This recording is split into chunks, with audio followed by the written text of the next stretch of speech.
At first glance, this house seems almost impossibly simple, a perfect architectural cube, standing quietly inside a typical residential neighborhood. Clean lines, large square windows, dark frames, and a facade wrapped in narrow vertical timber slats. But this apparent simplicity hides a much more complex idea, because above the simple cube, there is another garden, a green roof that restores the piece of landscape occupied by the house below. Solar panels provide the energy strategy, while the roof itself becomes part of the architecture rather than simply an additional surface. The result is a home designed around a simple question: how can a modern house become part of nature, even in the middle of the city? Let's take a closer look. Entering the house.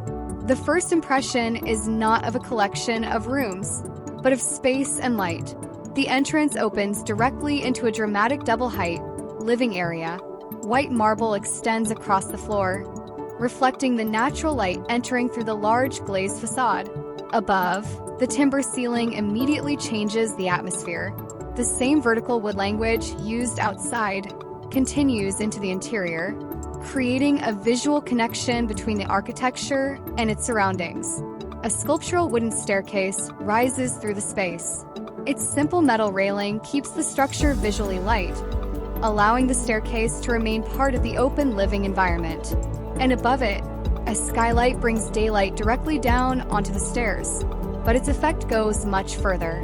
The light spreads indirectly through the double-height living room, changing throughout the day. At the upper level, a continuous horizontal light band marks the division between the two floors.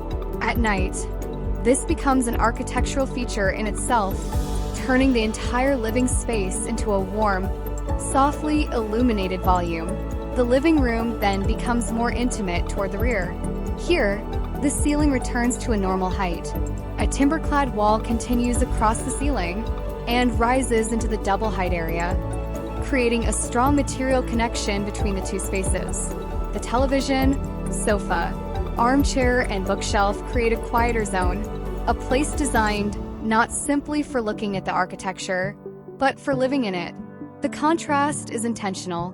White surfaces, black details, natural timber, soft lighting, and the changing reflections of the garden outside. From the living area, a corridor beneath the staircase connects the rest of the ground floor. The first room is the kitchen. Unlike the darker and more enclosed areas of the house, the kitchen opens directly toward the rear garden through a large glazed wall. Natural irregular stone covers the walls in soft shades of light gray. The texture introduces something more organic into the otherwise precise geometry of the house. A narrow vertical light feature runs along the wall, creating a simple but distinctive architectural detail. It is a good example of the design philosophy throughout the house. The architecture does not rely on complicated shapes. Instead, it uses light, texture, and material to create character. Nearby, the ground floor bathroom continues the darker palette. Black wall tiles contrast with the white sanitary elements, while a carefully positioned window provides natural light without compromising privacy. The white doors throughout the house become another recurring detail. Against the darker walls, they stand out clearly, adding a crisp architectural rhythm to the interiors. The final room on this level is a flexible space designed here as a home office. A generous desk provides everything needed for working from home, while another vertical LED element introduces the same lighting language found elsewhere in the house. The room could easily change function over time. A studio, a guest room, a creative workspace, or simply a quiet retreat. This flexibility is another important part of the house's long-term design. Now we move upstairs. The wooden staircase leads to a compact landing connecting the private rooms. And once again, the timber ceiling follows the architecture from the exterior into the interior. This creates a warmer atmosphere upstairs and gives the entire house a continuous visual identity. The first bedroom is a long shared room designed for 2 children, 2 workstations, a bunk bed, a generous wardrobe, and large windows looking toward the greenery and the surrounding neighborhood. The room is practical, but it still benefits from the same relationship with daylight and nature found throughout the house. Next is the main bathroom. A double vanity provides space for everyday use. While the shower occupies the main wet area, a compact laundry zone integrates the washing machine into the room without interrupting the clean architectural composition. Light gray tiles keep the space bright and calm. Finally, we reach the master bedroom. The room is deliberately simple. A bed, storage, and a generous glazed opening connecting the interior to the outside world. There is no need for excessive decoration. The architecture itself becomes the background. The wood above, the light entering through the glass, and the changing view beyond the window. From the outside, the real character of the house becomes much clearer. The cube itself is intentionally restrained, but the vertical timber cladding transforms its appearance. The narrow, tall wooden boards create a rhythm of alternating light and shadow, even though the facade remains completely flat. As the sun moves across the sky, the appearance of the house changes with it. Morning light creates one composition, afternoon light creates another, and in the evening, the facade almost becomes a screen for the warm light coming from inside. The glossy black window frames provide a sharp contrast with the natural wood. Large areas of glazing open the house toward the garden, while smaller square windows are positioned according to the needs of the individual rooms. On the main street-facing facade, the ground floor is almost entirely glazed. Above it, the upper-level glazing occupies only part of the facade. This is not simply a visual decision. It creates the dramatic double-height entrance and living space inside. On the side facade, the glazing continues around the corner near the entrance, creating a bright, transparent architectural corner. And toward the rear, the large ground floor opening connects the kitchen and living areas with the garden. The house therefore becomes increasingly transparent where it meets nature. But perhaps the most interesting element is above our heads. The roof garden is surrounded by a carefully integrated metal water collection edge. The vegetation replaces the ground that was occupied by the building, turning the roof into a continuation of the landscape. A skylight emerges from this green surface, bringing daylight deep into the house. Solar panels provide another layer of functionality. Combined with the compact form, careful glazing strategy, and controlled daylighting, the house is designed to minimize energy demand and move toward a highly autonomous energy model. This is where the architecture becomes more than an aesthetic exercise.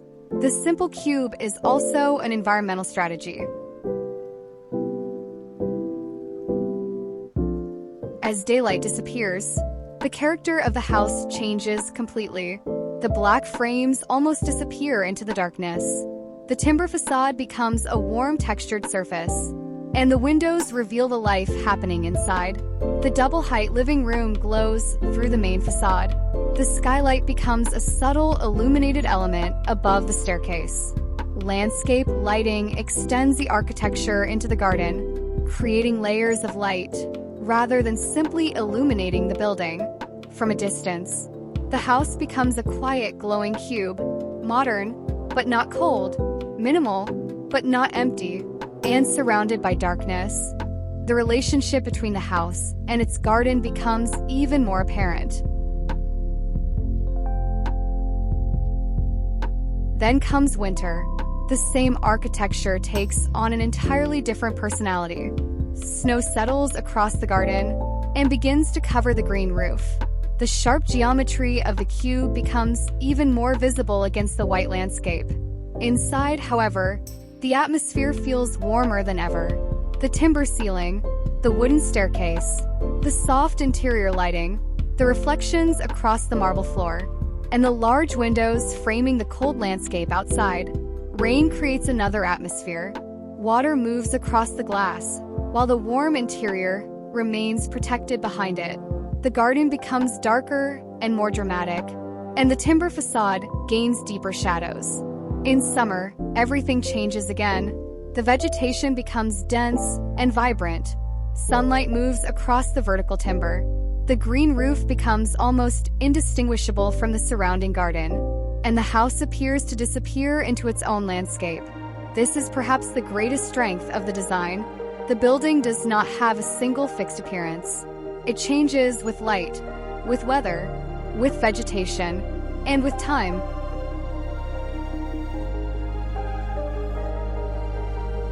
This house began with one of the simplest architectural forms imaginable, the cube. But simplicity does not mean a lack of ideas. Here, the cube becomes a framework for exploring light, material, nature, and energy. The timber facade gives depth to an otherwise flat geometry. The glass connects the interior with the garden. The green roof returns landscape to the surface occupied by the building. And the solar panels transform the roof into an active part of the home's energy strategy. It finds character in the relationship between simple forms and carefully considered details. A modern cube, surrounded by nature and designed to bring nature inside, in the city. That may be one of the most valuable forms of luxury. Not more space, not more decoration, but more light, more connection, and a home that feels alive with its surroundings. If you enjoyed this video, please give it a like, and consider subscribing to the channel for more architectural projects and 3D visualizations. Let me know what you think in the comments. Thanks for watching, and see you in the next video.